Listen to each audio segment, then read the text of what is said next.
So that's Junior. I'm just, you hear him?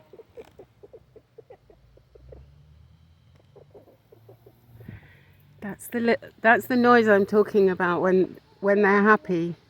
They have this high pitched little giggle like that. He seems to like tuna fish. I opened a can of tuna fish and I wasn't sure if the chickens were going to like it, but it seems at least Junior likes it. This video is continuing. It's a continuation of the lies, framing and setup set of videos, and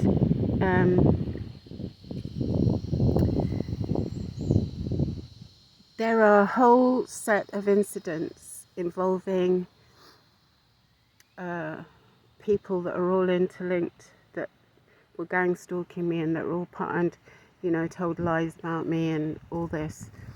And it's taken me a very long time to figure this out. And in fact, I didn't figure it out. I had help because, as I've been saying, I do get guided. I have guidance from Spirit. Sometimes it's directly guidance from God. Sometimes it's other spirits.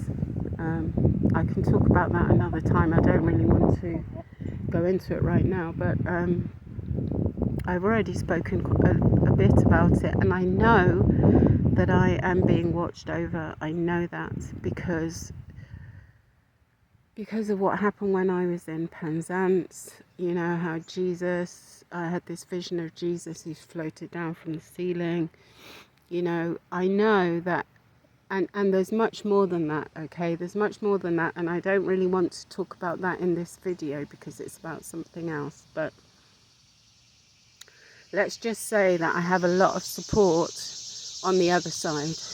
Everything I'm lacking here in the 3D, I have an overabundance of, okay? In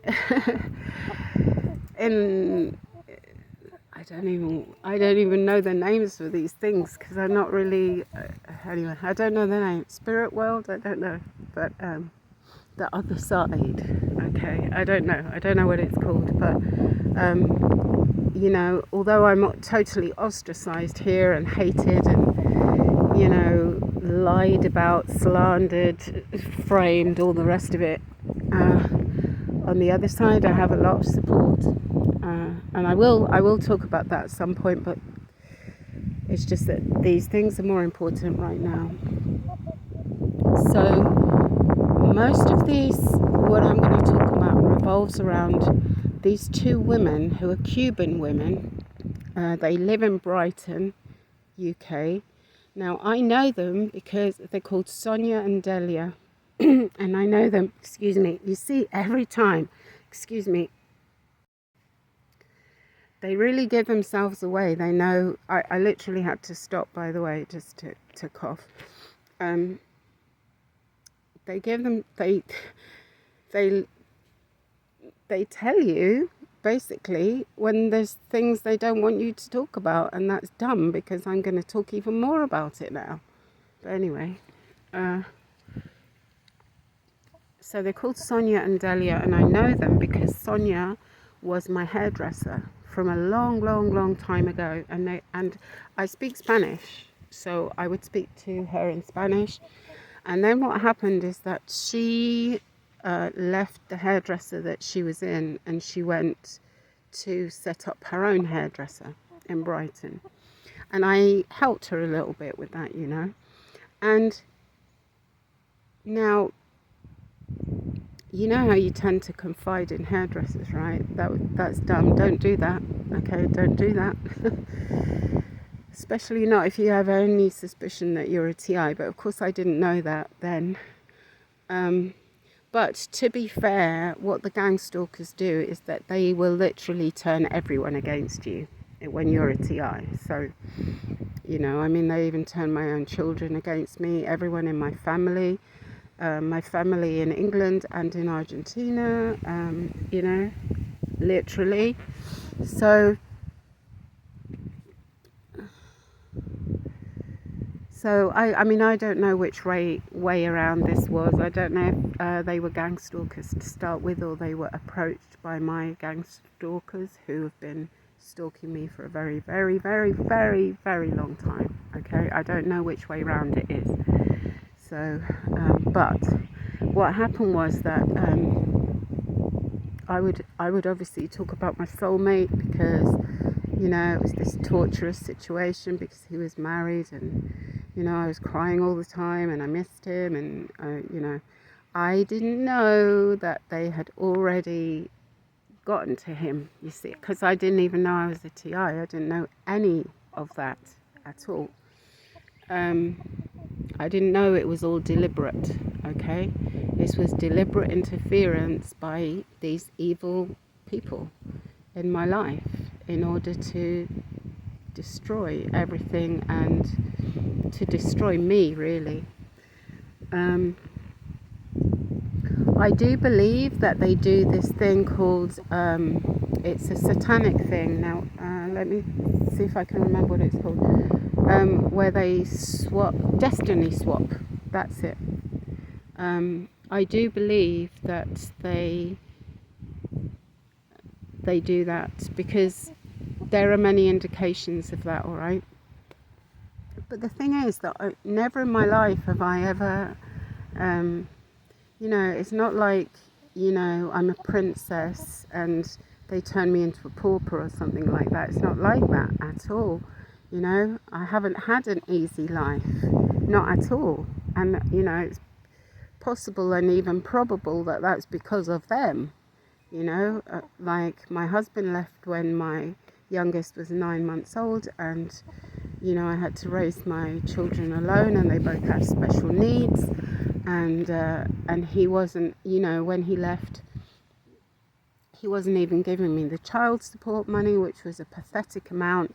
It was like £13 a week, which is like $15. But but the actual money I was getting, I think it started off at £36, something like that, a week, and then there was an increase at some point, but I can't remember when, and then it was £45 a week. And so let's say that maximum I was getting something like $50, okay, a week, which is what, $200 a month. That's what I was living on. And when they take 15 a week off, which is what, 15, 30, that's 60, it leaves me with 140, right, a month to live on and raise 2 children. See what I'm saying? It was tough. So this isn't, it's not like they're teaching a lesson to somebody who's privileged, and, because that's the kind of attitude that I get from them, by the way. But anyway, I'm going to get back to this story. So Sonia and Delia, and they have a hairdresser's in Brighton, and I will post the photo. I believe that they are the ones who were spreading rumours about my relationship with my father, like very negative, horrible things that they were saying about me, okay? And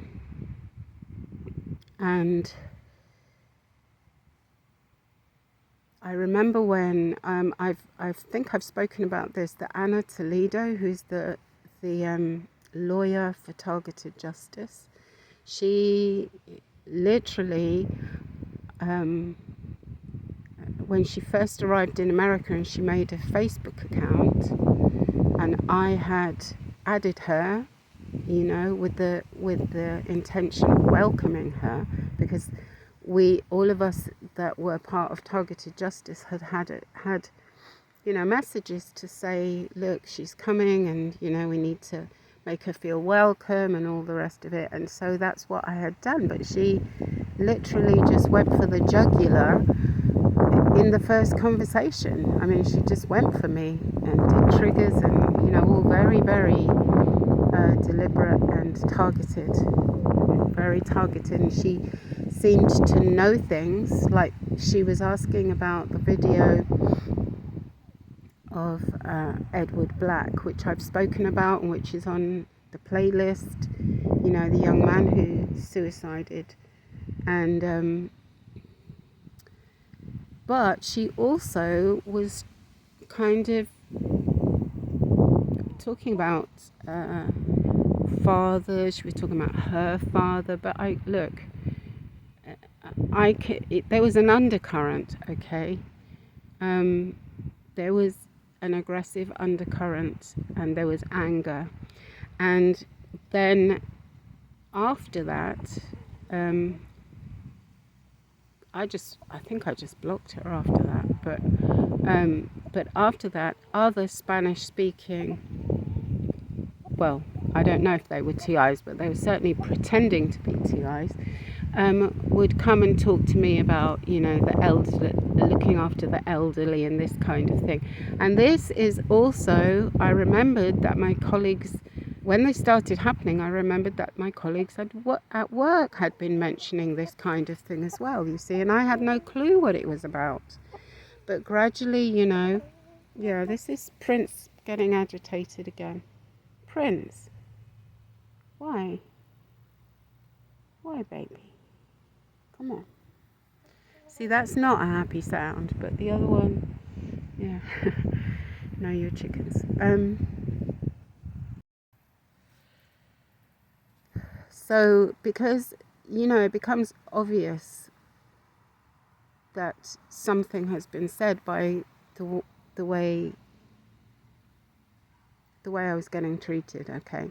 And I remember one person on Facebook like sent me this video in Spanish about, you know, looking after elderly parents or something, but in a really aggressive way. I can't explain because I can't remember it, but it was like an accusation is what I'm trying to say. And this is a complete lie, by the way. It's a complete lie. My parents had 4 children and they have not been mistreated, okay, ever by any of us. So this is a complete lie. Now, however,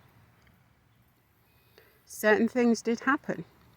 And certain things happened when I was a child as well. And no, I don't mean anything really awful or sexual or anything like that. Let's just make that clear. Not at all. But I will not repeat anything I've said at all now. Because the thing is that I didn't make anything public at all.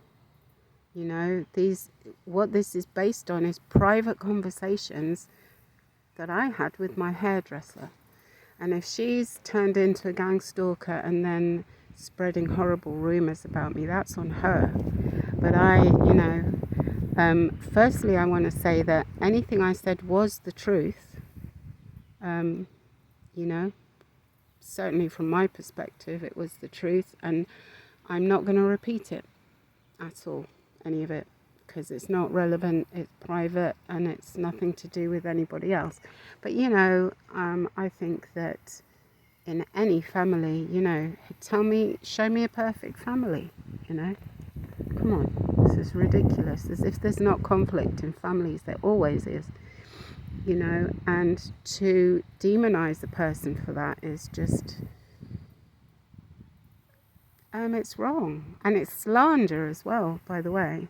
And also it makes me very angry because the fact is that, you know, I could have saved my dad because he was killed basically by taking the death jab. And I had been sending him information. You know, I was really asking him to please not have it. And he did. And, you know, very shortly after the booster, that's when he died. And I knew because he was, you know, he was writing, we would email each other. And in the emails, he was telling me that he was having chest pains. And I knew that it was because he'd taken that, you know. And if I had been there, I know that I could have talked him out of it. all right? Because he did listen to me, all right? So,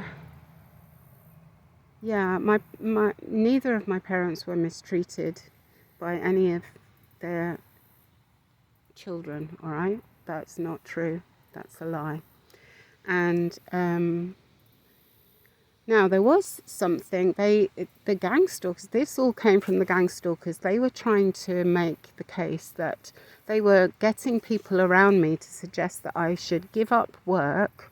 This is after I've raised my children on my own, by the way. I finally get to do my dream job, and they want me to give up my job to go and look after my father. Now, my father wasn't sick. He was elderly, but he wasn't sick. And you know what? He wasn't short of a few bucks either. So he didn't need a free cleaner, and especially not me, because I'm crap at cleaning, all right? But that's kind of the idea that they were that they were pushing, that I should just give everything up and be my dad's cleaner, all right? And that I'm a very selfish, evil, wicked person if I don't do that. I mean, that's basically what they were up to. And this is just ridiculous. Let me tell you how I looked after my dad. I took him, there was a point at which his eyesight wasn't good enough for him to drive. And so I would take him out, all right? And in fact, the only reason that I ever didn't or stopped doing that was because the gang stalkers would terrorize me everywhere we went, okay? Because that was beginning to happen, you know, then towards the end when I was just before when I had to leave the UK. That's why I had to leave, you know. I was being persecuted and tortured. So I would take him out to lunch, I would take him out to dinner. There was a special place that he loved, was called the Bluebell Railway, and it had like steam trains. And you know, like when he was a little bit younger, he actually volunteered there to kind of go and help to maintain the steam engines and stuff like that. It was his thing. He loved that. And I used to take him periodically there. And I also used to take him to a beautiful village that we both loved, and it was called Alfriston. And we'd go and have a cream tea there, or, you know, lunch in a local pub or something like that. I wasn't mean to my dad, all right? I really wasn't. So what these people are saying is just absolute lies. And they know nothing about it. And in fact, I'll tell you even more. When I discovered that Sonia was a traitor to me, I told my dad, and he said, well, that's it. I'm not going. Oh, because I haven't told that bit. Because I had convinced him to go there to have his hair cut, just to give him a boost, you know. And I knew that the girls there would make him, you know, feel nice and, you know, kind of flirt with him a bit, and, you know. But when I told him that she had been a traitor to me, he said, well, I'm never going there again. And he didn't, all right? So any suggestion that they're the good guys, you know, defending my poor old dad, this is just a complete lie, all right? Now, this gets more complicated, and I don't know,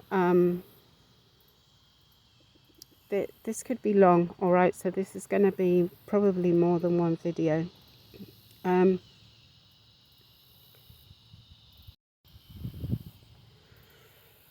So I'm trying to remember what year this was, but I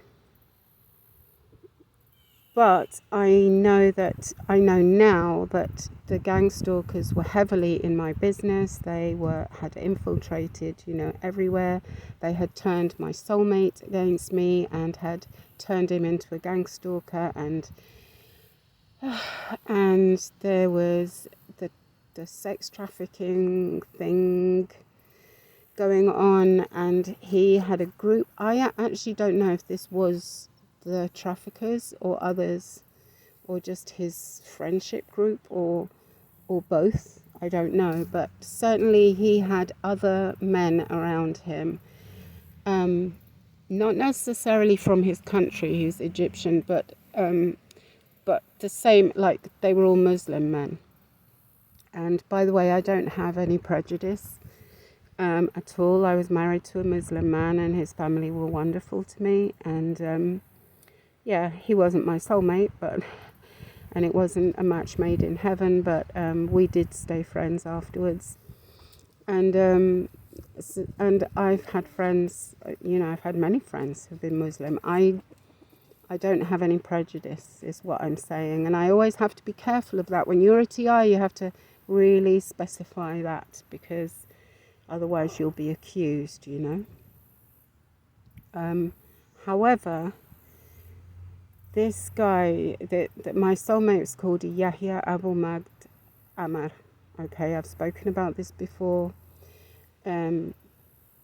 He's definitely had this group around him that were basically, they would talk about, how to subjugate women kind of thing, and especially me, and it's hard for me to explain all this because I was so under mind control, because, gosh, this is so hard to explain. I would hear these snippets of conversations, and I knew what they were about. I'm not dumb, and what I'm going to say, what I want to say is, if I hadn't have been so much under mind control, I think I would have challenged him on that, like, these friends of yours, right?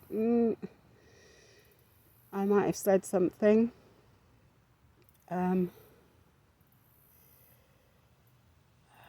And I think they were coaching him. I think they were coaching him to, well, really in narcissist abuse is what they were doing. But, he could, at some point, he could have defended me, couldn't he? The fact is he didn't. And I do believe that lies were told to him to make him like that. And one of them was that I was a witch. And I think this is connected to these two women.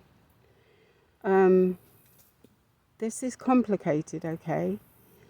But I'm trying to remember what year this was, as I said. And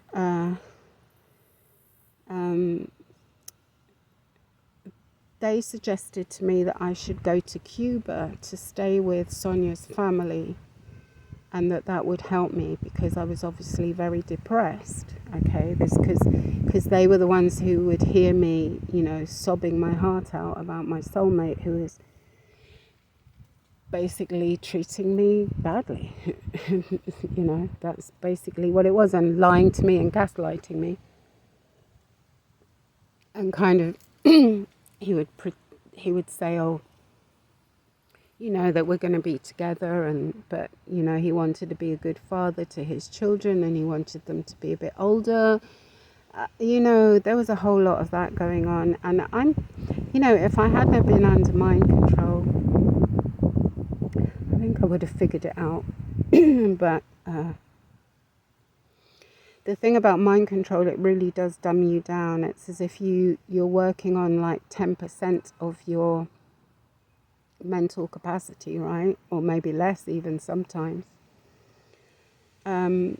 So I did go to Cuba. Now, what I didn't know then that I know now is that these girls were in on it with my soulmate.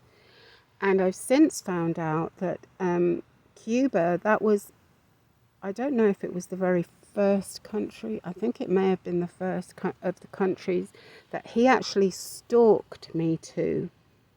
He actually went to the countries where I had gone, but didn't tell me. All right? And I know now that these girls were in on it. In fact, I believe that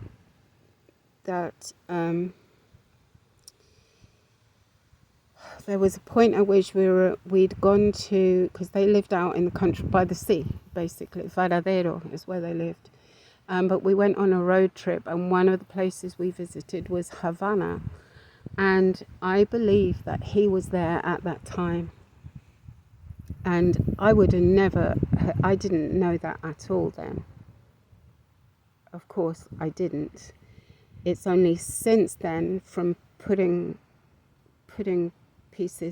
puzzle pieces together, and from receiving guidance. As I say, I received guidance from Spirit, like in dreams, or sometimes, they will literally, it will pop into my head and I will just know, oh, that's what happened. Okay. And especially when I find myself asking a question about something, usually the answer will come. All right.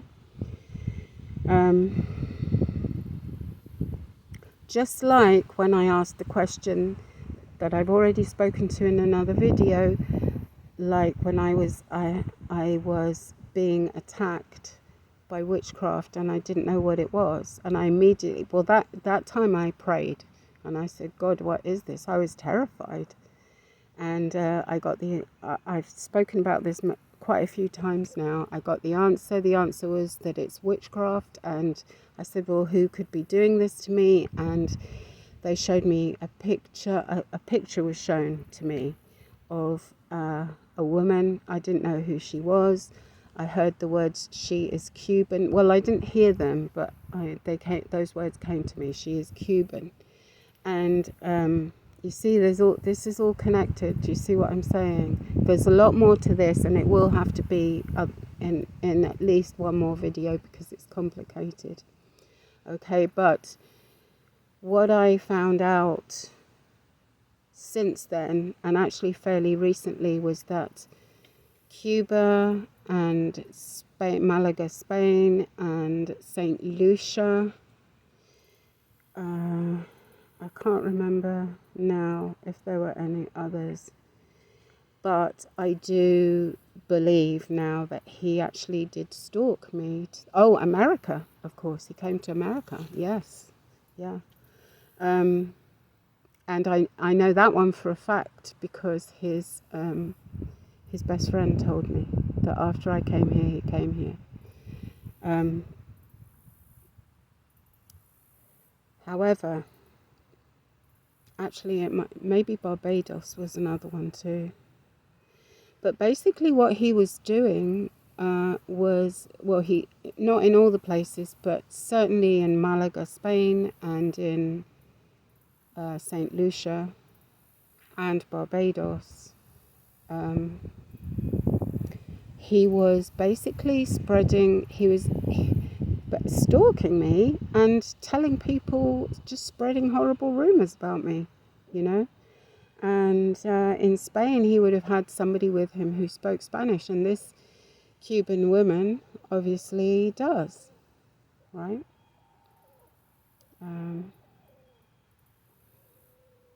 And by the way, so what I discovered was that he had been told that I was a witch, and so I think that's how they convinced him to turn against me or something. But then what they did was they got a real witch to be a honeypot and seduce him to take him away from me, but to also be attacking me with witchcraft. Okay, that's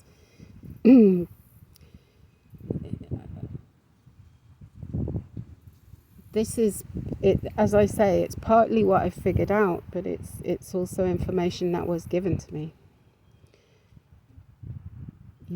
And there's no way I could have possibly known that. And that was divine intervention. All right. So that's the first part. I think I'm going to leave that and continue in the next one because this is a very, very long video now, and I don't want it to be. I think that becomes tedious. But this is long and complicated. But these women, I believe, are the ones who have been spreading the rumors certainly about, you know, that I was mean to my dad or stuff like that, and also that, you know, telling people that I'm a witch. There's a lot more to all of this, and I'll continue in the next video.